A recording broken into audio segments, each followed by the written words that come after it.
What's not to love about hanging out with smart women that are committed to making their world a better place? Exactly. You're absolutely one of my favorite groups to speak with. So,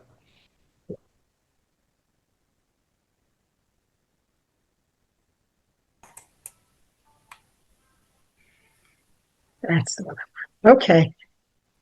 We'll give them one more minute and then we'll start.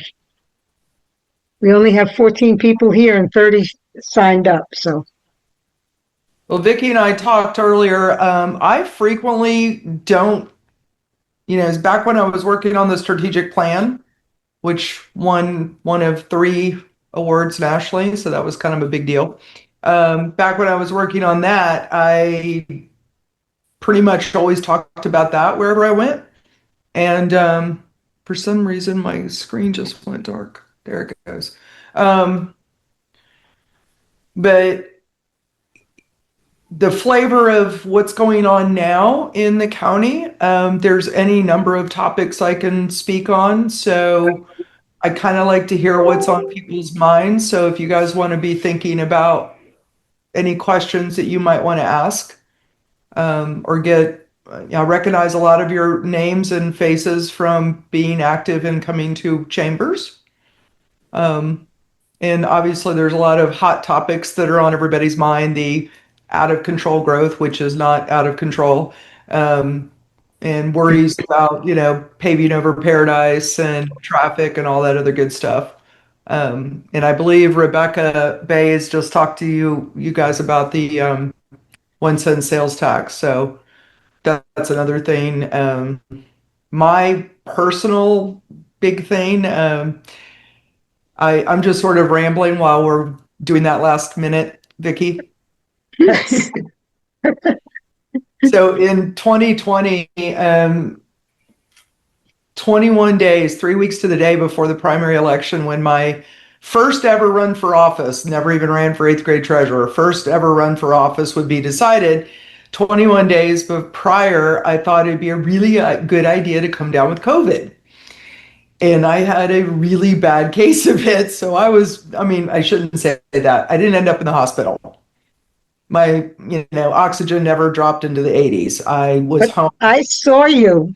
I saw you at the George Washington Carver Center and I said, oh my God, poor thing. When I had COVID, I wasn't out and about during COVID. Oh no, no, take it back. Yeah, I was a good girl. I stayed home until I passed a test, and I passed the test just in time for election night party on my front lawn. But anyway, so 21 days before I caught COVID, and I was running a massive fever, and I got on a Zoom call with a ladies who whine, like really, it's like I'm pretty sure retired Judge Trish Thomas was on there, and it was maybe a half dozen, 10 women that routinely got together for wine and to talk about serious, mostly serious stuff. And one of the first things you learn about as a politician is you don't throw a statement out there or a question unless you know where you're going with it or you have an answer for it, because you can really get boxed into a corner. And here I am, high as a kite on 102 fever. I was not in my right mind. And they said, they were talking about Jimmy Smith, and they said they were trying to get me to say something about him. And I believe in running a positive campaign. And I said, well, I just don't feel like working at the job like he's looking to leave a legacy behind. And without missing a beat, Trish Thomas, the judge, of course, says, she's now one of my best friends, said, well, what would your legacy be? And I snapped right back. I said, I would retire the moniker Circus County for good. But the point here is legacy. I grew up, yeah, I know, Rosemary. We were so close. We were so close. And now the circus monkeys are back in charge. Damn it. We're so close. But anyway, I grew up here and I couldn't do my career here, so I had to leave, and I came back to help my mom die in my 40s, and then I ran away again because I'm single, and it's not a good place to be when you're a highly educated single female of a certain age. So I took off and then I came back again and for my dad's later years. And then I got the harebrained idea I wanted a new challenge and I'd run for office. But the point being is many times as I screw up, we all screw up. I always try to own my mistakes. There's some votes that I absolutely regret. 100%, always, always, always. I can guarantee you, I'm always thinking about legacy. And you'll hear me joke, there is no crystal ball. I keep trying to order one from Amazon, but damn it, they don't send me one. And my biggest fear is to be driving around this county in 20 years and go, oh, can't let, oh God, that was a screw up. I did that.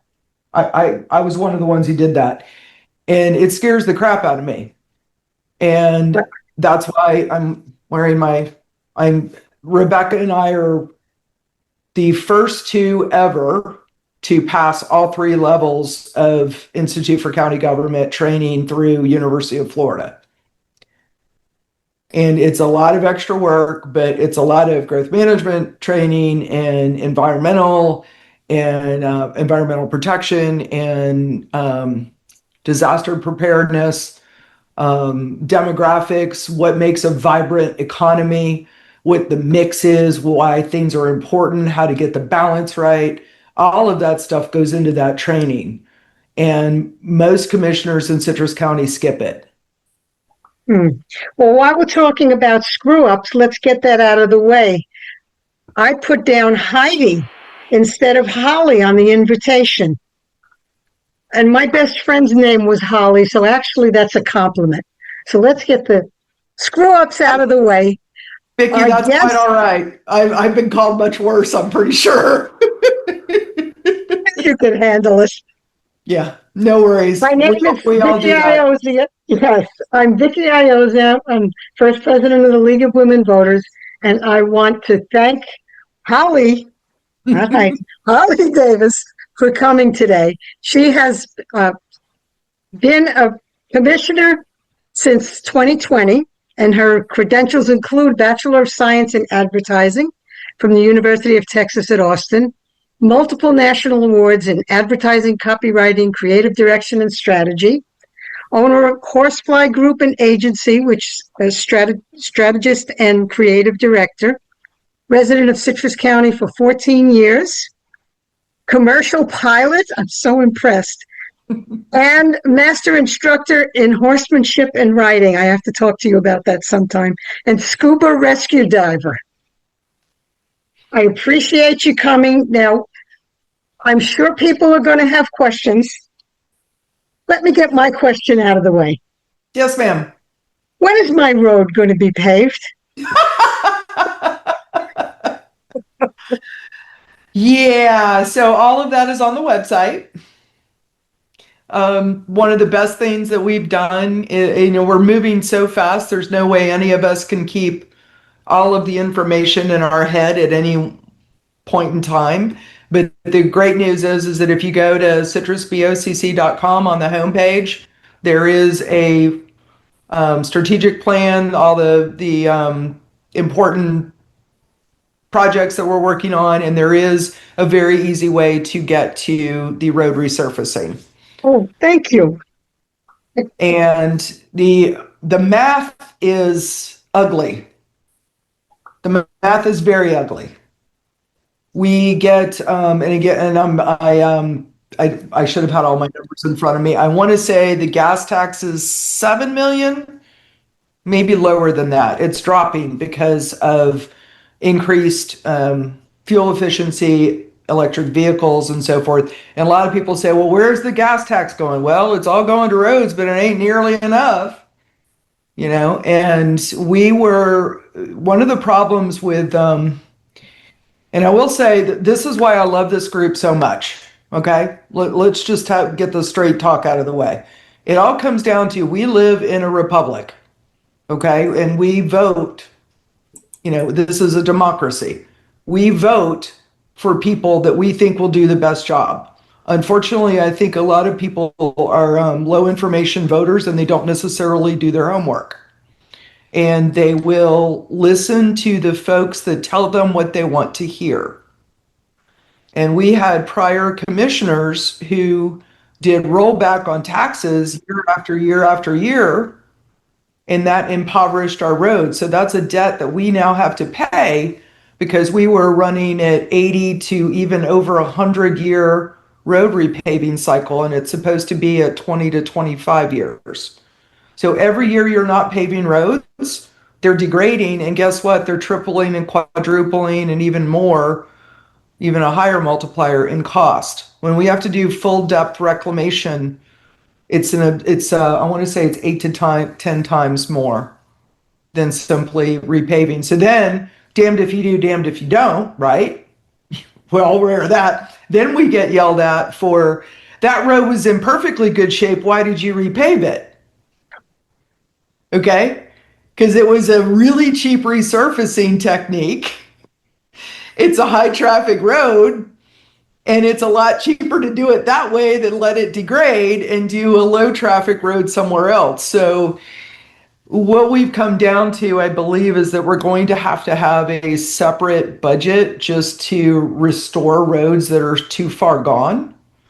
And that will be dedicated to doing those. And then there's going to be obviously a big residential fight between which of those roads get picked. And we do have a objective, not subjective, objective methodology for picking those. But the rest of it will all go to the pavement management system, whereby they do the treatments quickly and on time to preserve the good roads the way they are. And that's the fastest way to get out of the hole with the monies that we have, while not completely ignoring the ones that are a 10, which have to be mowed before they get full depth reclamation. Not kidding. Do you want to take questions from the Zoom, from the chat? Yes.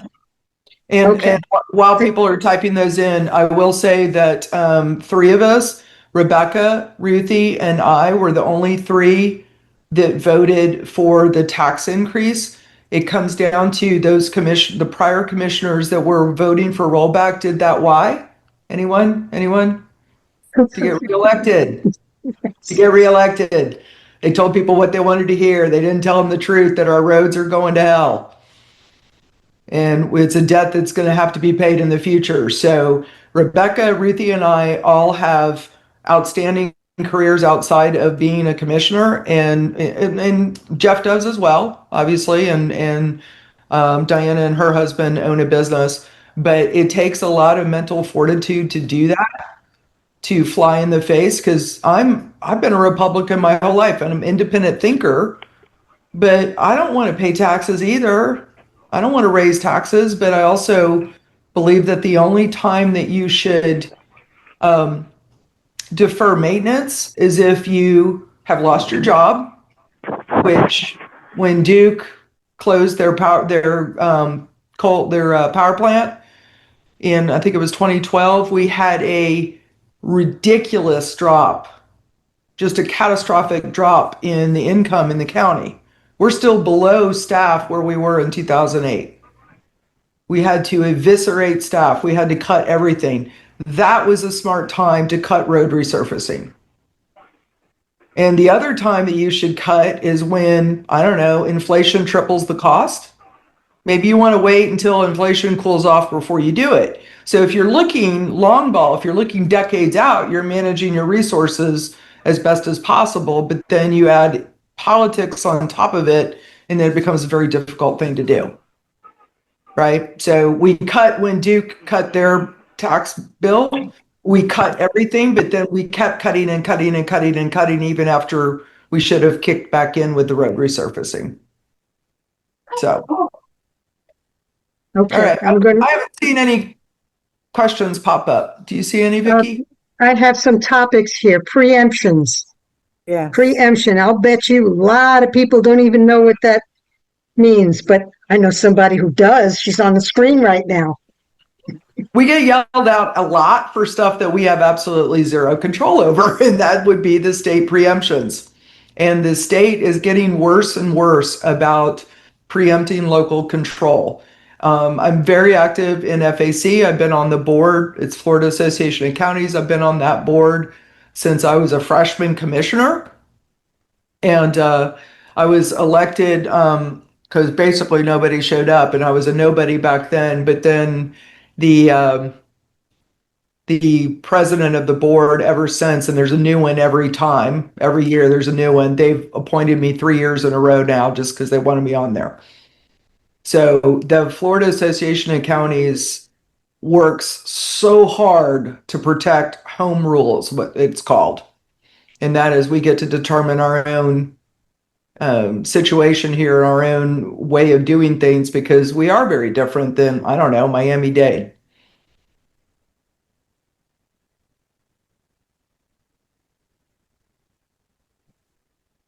But I thought you were all powerful. Not even a little. Plus, even with the stuff we do have control over, there's 5 of us up there. And you have to Don't you work. approve all of the building permits too? I heard that at the last meeting when somebody said, why Nope. did you approve that building permit? No. So let's talk about that. Not the sheds in particular, but one of the things I want to really put a stake in this. Okay. I want to kill this idea. Density is not bad. Density is actually what we need. What I said earlier about balance, so I just saw on, I think it was on social media, people howling about everything needs to be, or maybe it was an email, everything needs to be acre lots or half acre at minimum, but acre lots. They want nothing but acre lots. Growth is out of control, and you can't even get a doctor's appointment, and the traffic is horrible. Okay. So we have a few things in play here. The traffic is horrible because we got rid of concurrency and there was lack of planning in prior boards. The prior boards actually did a really good job with planning, in that all the growth is being driven to the central ridge where we have water and sewer, and it's not environmentally sensitive, right? So that was good. The traffic is bad. Our demographics are incredibly difficult because we skew very much retirees and older. We've been one of the lowest tax counties in a low tax state for many, many decades, which means a lot of times we're attracting the lower income retirees that are not paying anything in property taxes or very little in property taxes. And then we don't have enough industrial and commercial property. And so you look at, and I don't know what the figure is now, but 4 years ago, the break even on a residential lot was about $270, $270,000 of assessed value. That's not market value or Zillow or anything, but what the property appraiser says your property is worth, and they tax you on that. The break even point. Think about how many homes we have that are assessed below 270,000 in this county. They are all taking more in services than they pay in, which means we have to run a really lean government. I know everybody thinks that we have, fat, waste, fraud, and abuse and fat and all of that. We don't. We run so lean, so very lean.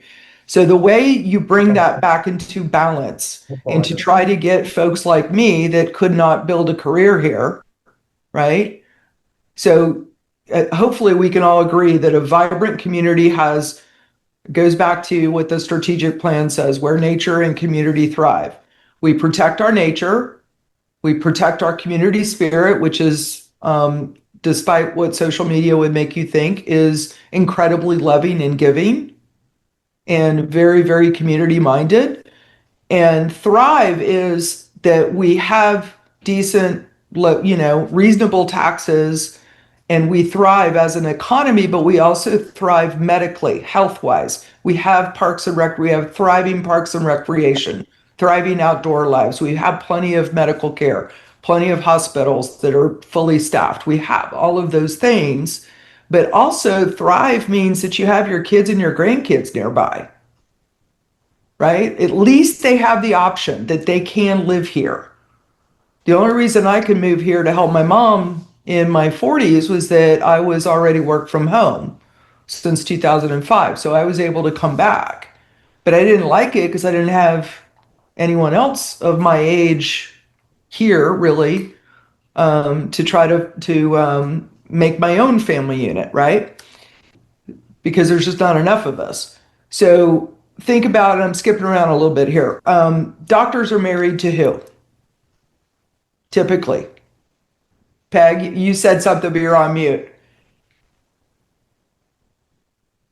They're married to another professional. A lot of times it's not a medical professional, okay? A lot of times it's a professional that they don't have a job here. So if you want to get the doctors to move here, you have to have more of the career class. Or I hate the word career class because I got to tell you the tradespeople are making money than any of us in the white collar fields, and those are definitely career class too. But you know what I mean? The white collar folks, Professional careers. yeah, the office jobs, the doctors are married to those people, and they're not going to want to move here if they don't have the thriving arts and culture scene and the restaurants and a job, most importantly for their spouse, but also that they have the support staff, and the support staff can't afford to live in Black Diamond. They can't afford an acre of land and a house. They need smaller parcels. They need someone was ranting on social media about no one, everybody, studies show that people want to live in a home, a single family home. Well, of course they do. How many lived in an apartment in their 20s? I did. I lived in multiple apartments in my 20s. I bought my first house when I was 29 or something, but it's not affordable now because we don't have, Florida's in a crisis in affordable housing. And the only way that we get affordable housing is to speed up the process, stop the roadblocks, stop the nonsense in not working with quality developers right up front to create really good mixed use communities. So the speed and the density is what makes it happen. And I had an interesting conversation with someone from Homosassa today. And was it Homosassa? I had several interesting conversations today, but they said, actually, it was Stuart Bozeman, I think, formerly of Homosassa. He said it should be a requirement before you yell at the commissioners about paving over paradise, that you go take, I know who it was. It was Jeff Bryan from Habitat for Humanity. He said he was fortunate enough to take an air tour over the county. He said people have no idea how much protected land we have until we fly over the county. When you fly the county, there's this scar, and it's ugly. I hate it. We've lost some granddaddy oaks in there, but it is this tiny scar in the middle of the county, and it's exactly where it was supposed to go. It was foretold decades ago. And that's where we need to put the density. That's where we need to put more commercial space, more industrial, and grow those white collar jobs that starts to bring our economy more into a vibrant balance going forward. I'm I, dismounting now if you've got something else. I'm gonna take these in order. Inverness 4 is such a tragic situation. Can there be a rescue plan to treat the roads and drainage? Combination of county, city, state. I know that would set a precedent, but those residents need a solution before something tragic happens. I just chased down another idea. I'm still chasing it down. Been working on it 4.5 years. Took a little breather last year because of, I'm like, okay, I'm getting, nobody's happy with me from very few people are happy with me from Inverness Villages 4. Maybe someone else will come up with an idea, and I'm totally fine with someone else solving it, and let FDLE work its way through. I know the FDLE investigator is rather dismayed at everything that's gone on, but we need to get a attorney to be willing to take it to court.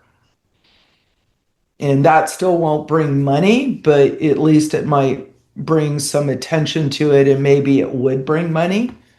It's a combination of, and we said this in the five of us signed the letter that went to the Attorney General, and it said it was a common scheme to defraud between the three parties. I firmly believe that. There is also, a buyer beware in there too.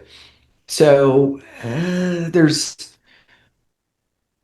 going to just keep repeating this over and over again. Government is the framework in which all of us are supposed to get along and do business and take care of each other. It's a community framework. And because humans are messy by nature, there are absolutely no perfect answers in government. Full stop. There's only the best balance going forward, and I hope we can find that. Um, it's going to take some flexibility on multiple government entities to try to bring that to fruition. But understand, if we to get it to be affordable, and we all think the 109,000 is would never happen, but we legally have to set it at the very highest point. There's a calculation that goes into that, and a big part of that is eminent domain on drainage retention areas. And we have to look at that as three times, we calculate that as three times the improved lot market value. So of the 35 million, 20 million of that was just for the DRAs. Mm. So you cut that down, and then all of a sudden, you cut that down to just buying it off the street and there's no house on it. Okay, that's a few $10,000s. Now we're talking, versus buying umpteen lots at 250,000 times three, right? And the times three is because it's eminent domain. So I'm going to keep pushing and hopefully come up with something. Okay, ready for another question? Of course. Will the county be able to protect the remains of the Lakeside Golf Course from becoming dense development? I don't know enough to answer that question. I don't know what's planned. All I know is that it's being sold, and I don't know. I really don't. Thank you. I'm not gonna make something up. I just don't know. Thank you. Next question. Again, they're from Florida. Who wrote it? This is Peg. Who can Florida Association of Counties bully the legislature enough? And can we help you do that? Yes.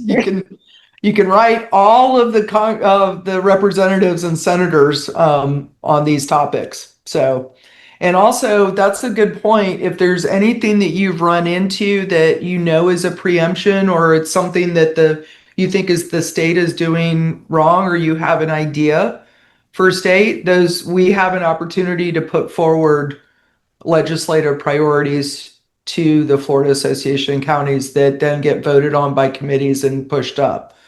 So you can always hit me up for that. Okay. What do you think of the Senate and governor's plan to eliminate property taxes? How could local government possibly make up the deficit? It seems like services would suffer. I don't want to borrow trouble. Let's see what comes out.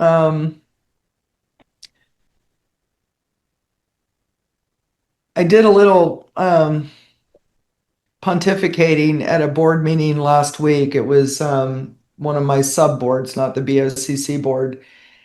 And I said, this is why I'm sure you've heard the phrase law of unintended consequences.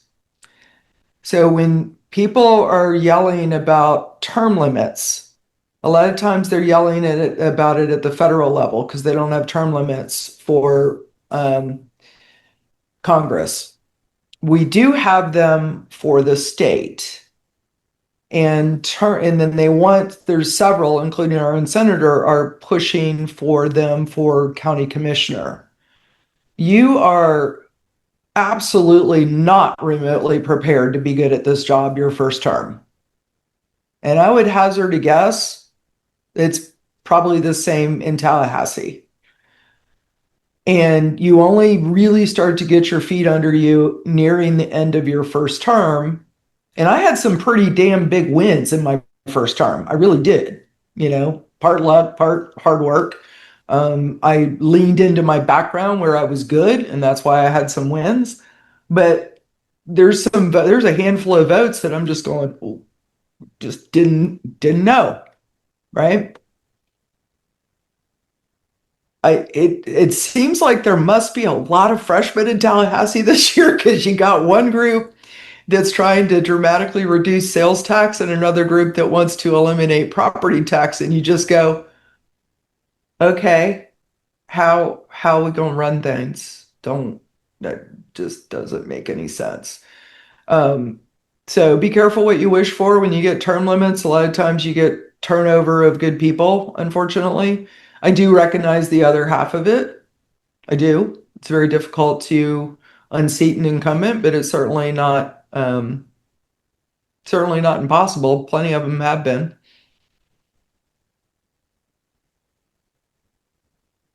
That's all that's in the chat for now, but maybe we have some people who would like to raise their hand and ask a question. Well, I did mention legacy earlier. I want to talk about homeless shelter, if that's okay with everyone. Oh, yes.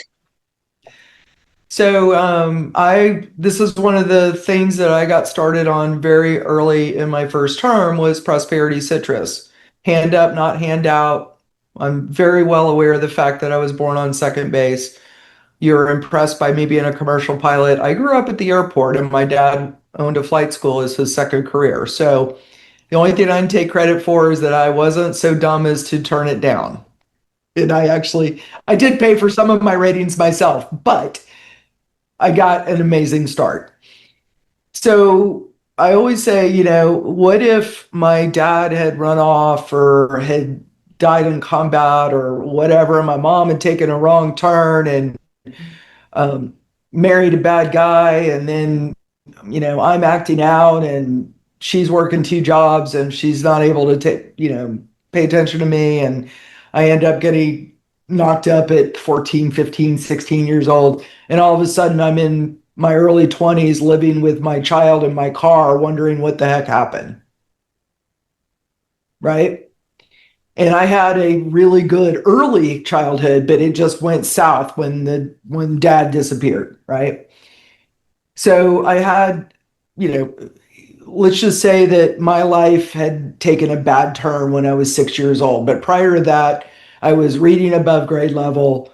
I felt I was loved. I knew I had a big brain. I had the confidence. I had all that other stuff. But then make all these bad decisions. Okay, some of which were the environment that I was thrust into with my family falling apart. And then suddenly I'm in the car with my kid and no high school diploma. What do I do? Right. And as I was talking with someone the other day, I said, all of us need to remember it doesn't matter how successful we are only a handful of really boneheaded decisions away from living in a tent in the woods. And a lot of them don't want to be there. And I hope all of you are familiar with Daystar. It's an amazing charity. It won, nonprofit of the year with the Chronicle. It got not one but two awards at the Pillar Awards this year with the Chamber. I don't think they've ever given two to the same entity ever. So they have Shower and Empower Fridays. And a man came in, I guess middle age. He came in for a shower one Friday. Can you imagine living in the woods, not being able to shower? Like how degrading that is, but how uplifting it would be to suddenly be able to take a shower and feel clean. You start to feel like a worthwhile human being again, right? So he comes in multiple Fridays in a row and was very quiet and didn't want to talk. But Anne Marie or someone at Daystar managed to get the story out of him that he was a vet tech for 22 years. And he went through he had two kids, went through a horrible divorce, started drinking, and I believe there were some drugs involved.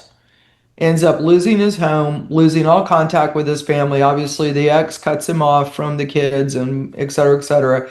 And now he's living in the woods in a tent. So somewhere along the line, he got sober and showed up for Shower and Empower.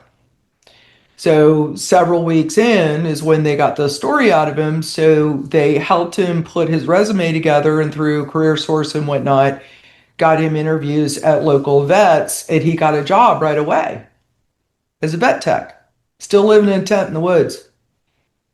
No security, no anything, just a tent in the woods. Somebody can come at any time and hurt him, trash his tent, whatever.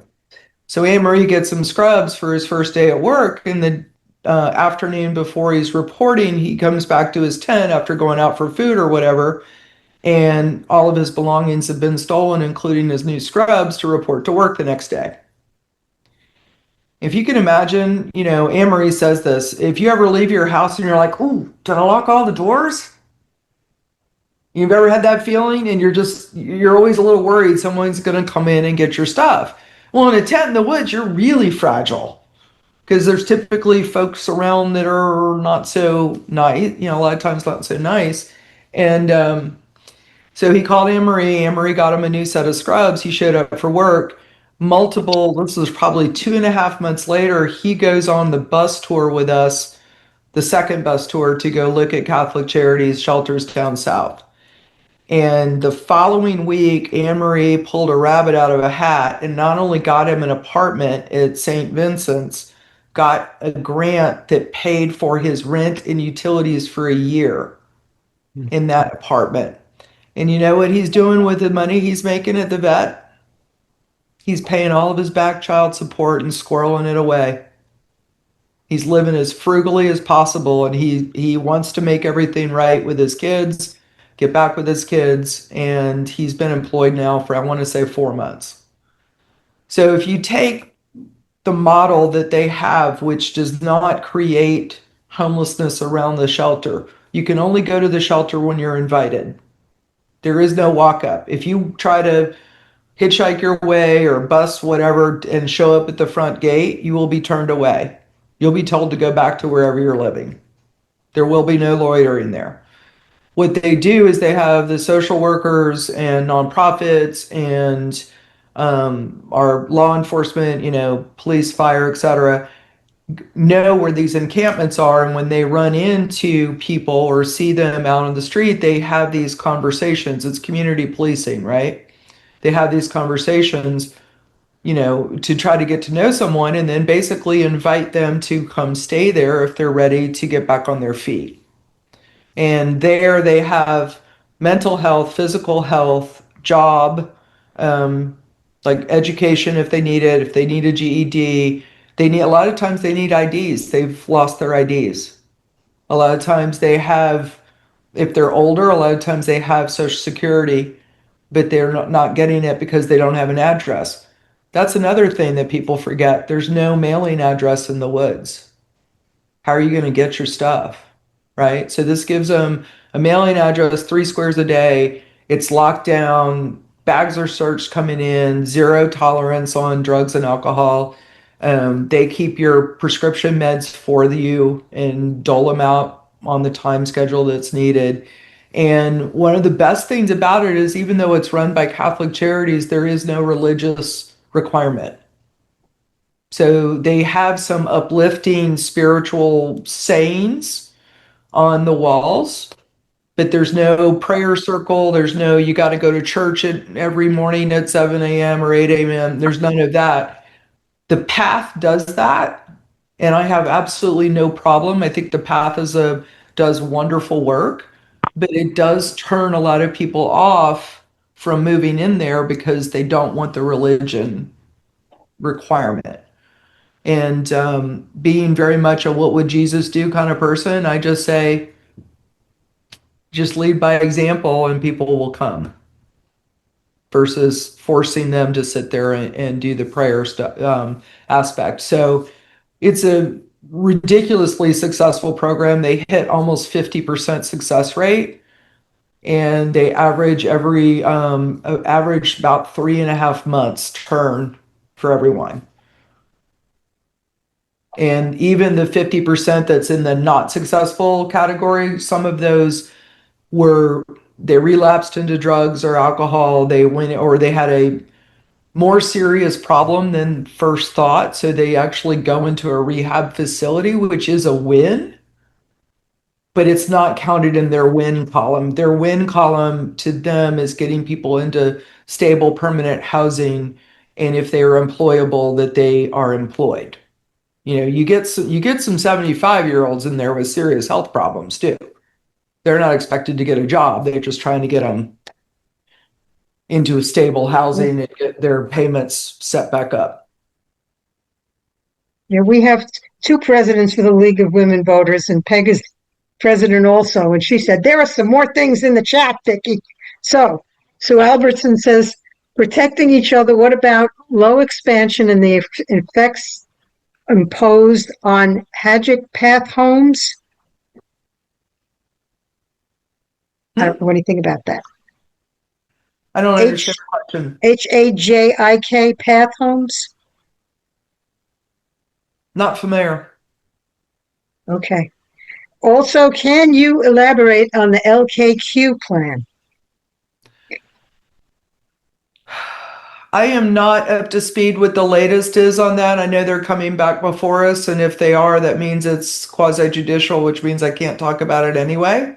If they already have an active application, I have to be careful about that.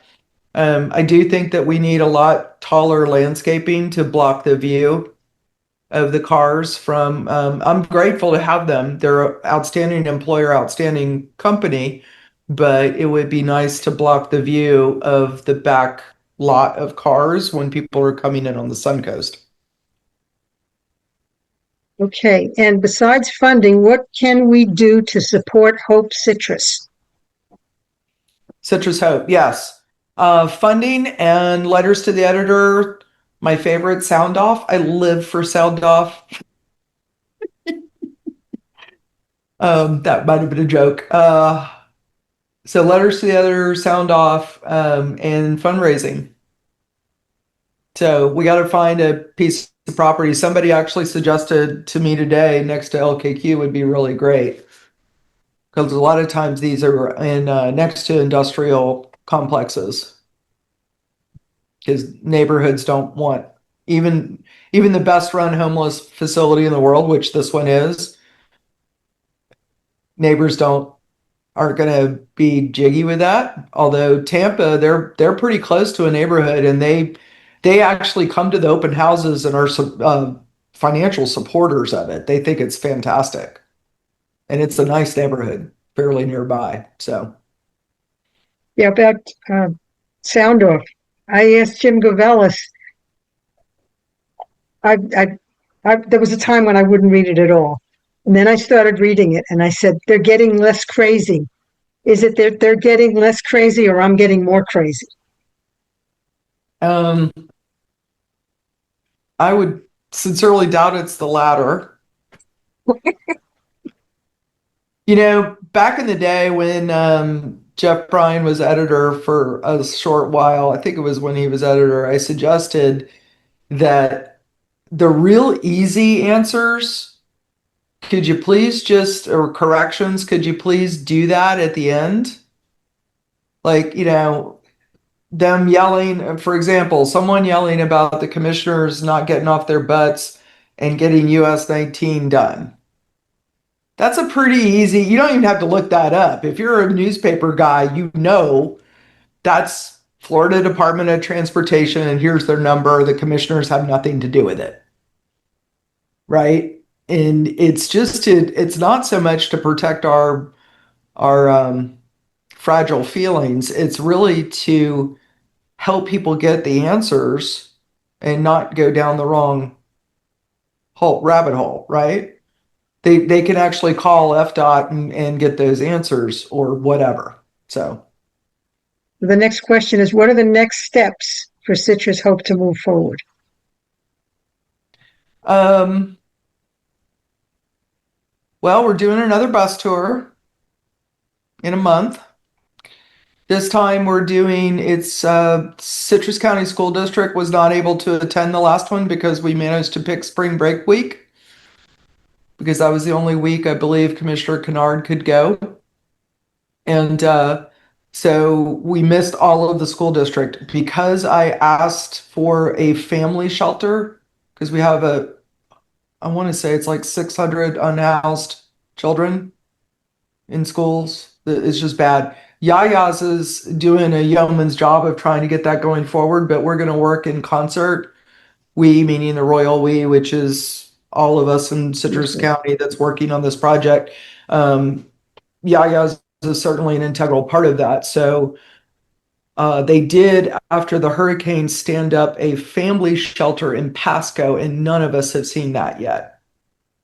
So we're going to take the school district. People are the most, and there'll be some others that go as well that aren't school district, but it's really focused on school district leadership.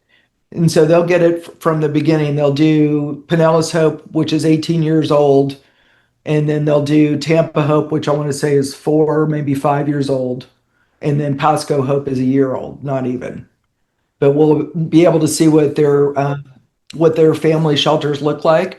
It'll essentially have to be almost two completely separate shelters, and then the big main building can be shared between singles and family. But we want to protect the kids and make sure that they don't mingle with adults that are not family.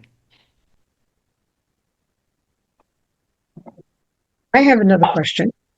Yes, ma'am. There is a master growth plan, is there not?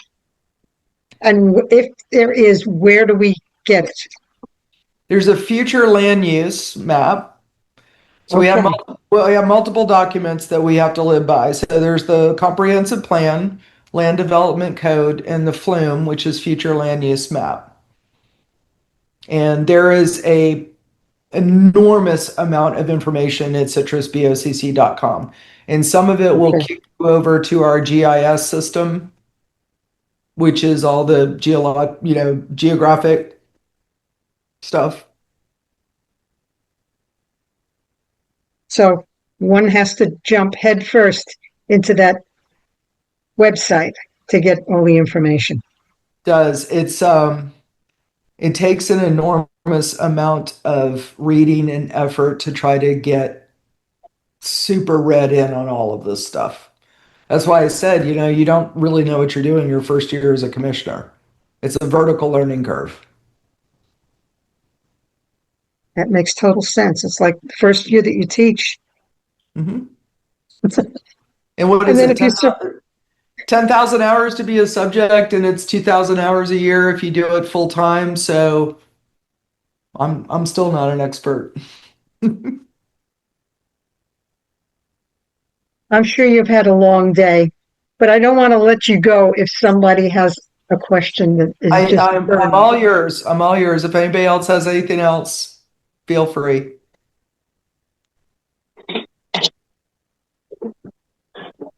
No one? Nora just came off of mute.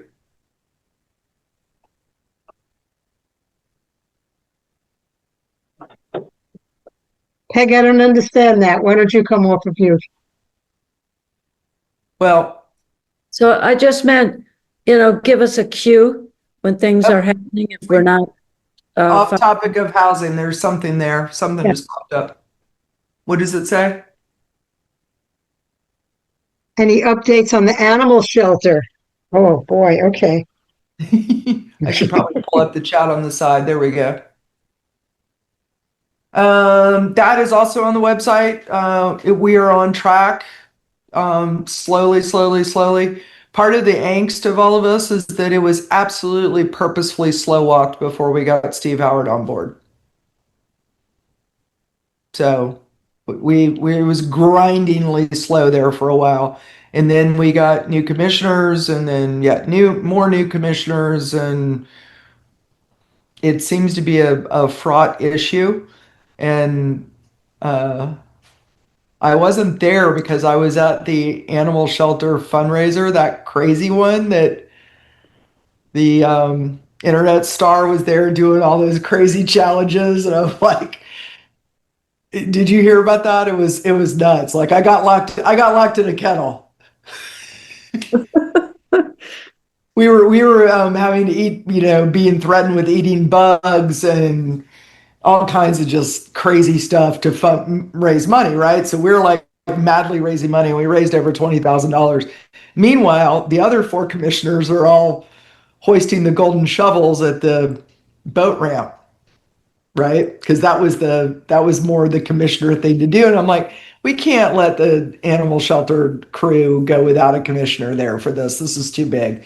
So I went and I had a lot more fun. But I heard the comment that Jeff Kennard said when it was the Coast Guard groundbreaking, and he said it's going to be a $40 million facility. And he said, well, that sure makes the animal shelter look a lot more reasonable, but we're still squawking over 15 million, and 15 million is really not fancy. I mean, we've cut a lot to get to that, and so there's still a lot of hand wringing and angst because we are a formerly very rural county, and a lot of hunting and hunting dogs and hunting and fishing and that kind of rural roots. And so I get it. People think, well, why can't we just throw up a metal building? Well, it's just not that easy because there's a full vet clinic in there, and the metal building gets peed and pooped on constantly as well as the floors do. And they have to be able to withstand all the caustic chemicals. And you have to, create a facility that's not only safe for the animals, but safe for the employees and the volunteers, which our current facility is certainly not up to par. And so all of those things, and you look at what the inflation has done since COVID, and we are where we are. So I believe it's the timeline's on there. I still think it's due to come out next year. So we've put it out and we're getting our final design back, and it's going out for bid. And it'll go pretty fast after that happens. Okay, I have a question. What's going on with the Glamp Ground project that was approved for Ozello? I have no idea. I don't even know if they ever opened. The That's one. hurricane hit right after that. No, we approved it several years ago, and that's one of those that's one that if I let it, it keeps me up at night. I don't know that I made the wrong decision based on the choices in front of me, but I don't know that I made the right one either. So that's one thing that I want folks to understand. Back to the density and working with developers, there's a lot of people that act like developers are the devil. They do make a lot of money, and all of us are, or at least most of us are looking at it going, dang, they make a lot of money. Yes, they do. Uh, but there are, just like any other profession or any other human being, there are good developers and there are bad developers. We've had a bad one come through, and I think we chased him off because we haven't seen him since he did a hit and run. But the good developers, like the Steve, even though Steve Tamposi is not a very popular guy with people who live in Citrus Hills, he created a really beautiful community. If you drive down 486 from 491 and you come down to the Forest Ridge Publix, what do you see? The broad grass and the hills and the trees and the fence and the multi-purpose path that winds around. All of that could have easily been commercial and made him a ton more money. Anybody ever think about that? He wanted to create a gorgeous community that was very livable, and so he did neighborhood commercial that's clustered, which is where the CVS and the Publix is, and now the new hospital. He's a great developer, not a warm and fuzzy guy in public, but he's that family has done amazing things.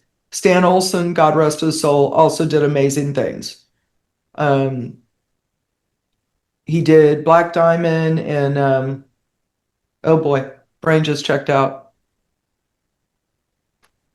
Meadowcrest did a beautiful job with Meadowcrest and Black Diamond and Rock Crusher and all those wonderful things. James Dix also, he grew up here at the same time I did. He was here in the summers. And so he has family, deep roots and family here. He wants to do the right thing by the county. Doesn't mean that we roll over and play dead. Doesn't mean that we don't negotiate for stuff that we want or need for the county. But here's the alternative, to go back to the Glamp ground. They had by right development for, if memory serves, 4 single family homes with regular septic systems that were at grade. The difference, the alternate choice, was to do a facility that could be, those tents could be broken down and people evacuate with a single Mac Daddy's septic system that was above the 100-year floodplain, like set up really high. And it was 11 o'clock at night when we made that decision. Okay, so, and that was a change from PDC. They agreed to that in our chambers, but not, it came up after PDC.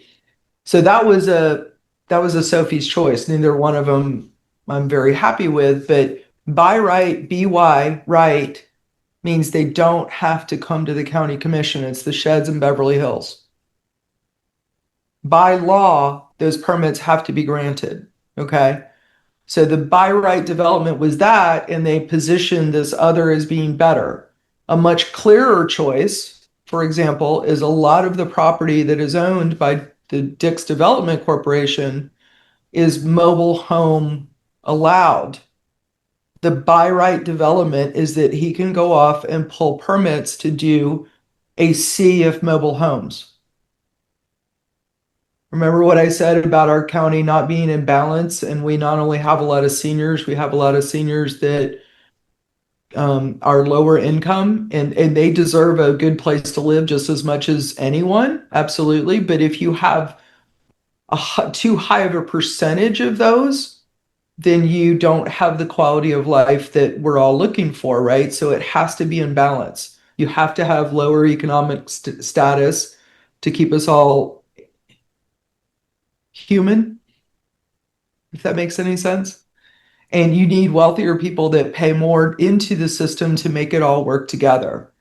And you have to have a variety of ages and so forth.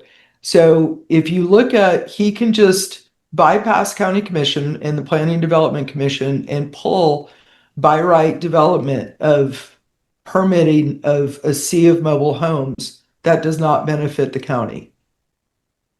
He'll still make money because you know what? It's a heck of a lot cheaper than doing $1 million invested in a plan before he even comes to us, only to have us shoot it down. And that's happened multiple times with him. He had what I hear, because it went to PDC, it never came to us, and then he pulled it and then he revised it. He had a really beautiful plan that he put a lot of time and effort and money into, and it got shot down at PDC. So this is not to say, again, that I'm rolling over or any of us should roll over. We have to hold, the developers have to partner with us to get us out of gridlock because we no longer have concurrency, and to help rebalance our economy and our demographics. And I will say that as stressful as this is, I feel really blessed to be in this role at this moment in time when there's so much opportunity to keep everything that I love about this county and then yet still make it better, right? We have a lot of opportunity. We really do. Challenge and opportunity, they go together. Yes, they do. I have a comment here from our natural resource chair, Maxine. Did you see the article in the Chronicle about our outstanding Florida springs getting more polluted with nitrates? Do you think we have a chance of improving the fertilizer ordinance to reduce the nitrogen pollution from going into our springs and rivers? So much nitrogen has gone down into the springs that it is legacy pollution that comes up through the springs. I confess I have loved this idea for I was in touch with um not Nature Conservancy, who is it? One of the environmental groups. And I intended to write an article for the Chronicle. It was either last year or year before. I think it was last year. And last year flattened me, being chair as well as running for re-election and back-to-back hurricanes. I'm just now starting to get my energy back a couple of months ago.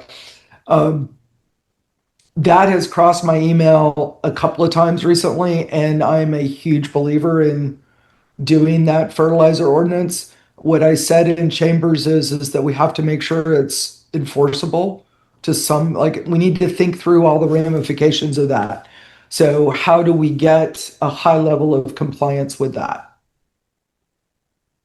But absolutely, I'm 100% in favor of that, and I think we can do something. I think the board was open to that, I hope. Um, the RV campground project that was approved in Ozello, I thought that that one was pulled. Oh, that was sorry. I was thinking of Denellen. Ozella. I don't know what's going on with Ozella. Hernando County, nitrogen. Tuscany Ridge is in application, so I can't comment on that.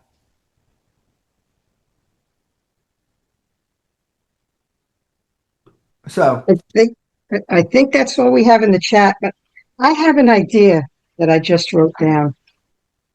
Instead of listening to the public at the commissioners' meetings, mhm. how about having time for the commissioners to tell the public what they want them to hear? um, I don't think that'll go over very well. And that's why I'm not a commissioner. Nice try, Vicky. Thank you. Did I keep a straight political face on that? There was one guy that is just hates my guts, and I don't know why. I've never done anything to him. I don't know why, but he attacks me on Facebook fairly regularly. And I said, "Look, why don't you sit down and have coffee with me sometime? I'm really not as awful as I appear in chambers, I promise." I said, in chambers, I have to keep poker face, and I try to liven it up when I can and be funnier and or whatever. But how many of you were Seinfeld fans? Do you remember the episode of Two Face? Jerry was dating this woman that was quite attractive, but then in the wrong lighting, all of a sudden it was like, oh, like really scary, ugly. Are the lighting in chambers does that? And between that and having to keep poker face, I told this guy, I'm like, look, I look at myself on video and I want to punch me. Seriously, I'm really not a bad person.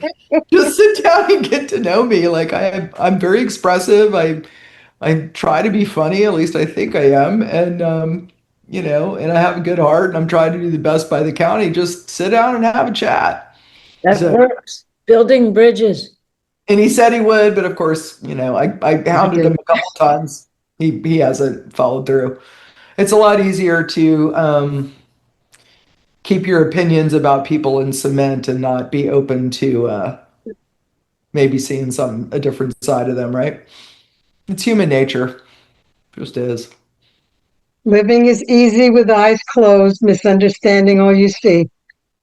The Beatles. Yep. Thank you so much, Holly. It's always a pleasure. I think you guys are awesome, and thank you for being the smart ladies who lead because we need it badly. Just Right. remember, letters to the editor, sound off. Just Columns. Fundraising. yeah, guest columns, fundraising for Citrus Hope. I would really like to. Actually, one of the calls I got from the guy in Homosassa today was about one of our parks is overwhelmed with homeless. And he said, well, the scuttlebutt I'm hearing, no one's for the shelter because it's going to attract homeless and blah, blah, blah. I was like, oh, I did my speech. And he goes, I'm really happy to hear that. I'm going to start telling everybody that story. I was like, thank you. Good, good. Yeah, so I would, and we got hurricane season coming in. So I want to get it stood up like yesterday, but we haven't even identified property yet. Yeah. When's the next trip, Holly? It'll be June 30th. Okay.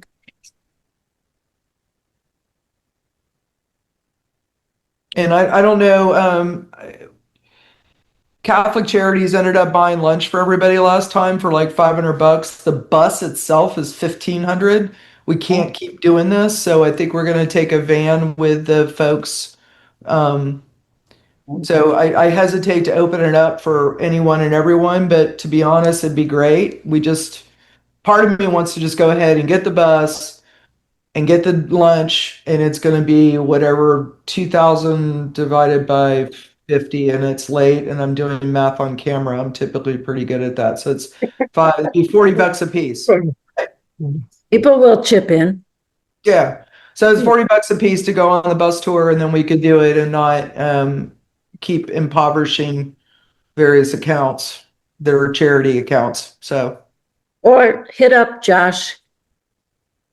well, I think we had a private donor for 750, and then I want to say Daystar paid for the other 750, and then Catholic Charities paid for the 500 for lunch. So we just can't keep doing that. We got to fish or cut bait. We're doing We can bring this will be our own lunch. third tour. Yeah, So bring your anyway, own lunch. yeah. So important. It really is. Yeah. So, our So last comment here is thank you for all your work on behalf of Citrus County. Thank you so much for putting the overtime in tonight. Oh, absolutely. My pleasure. Bravo. Love you guys. Thanks, Holly. All right. See you Thanks. Tuesday. Okay. All right. Bye-bye.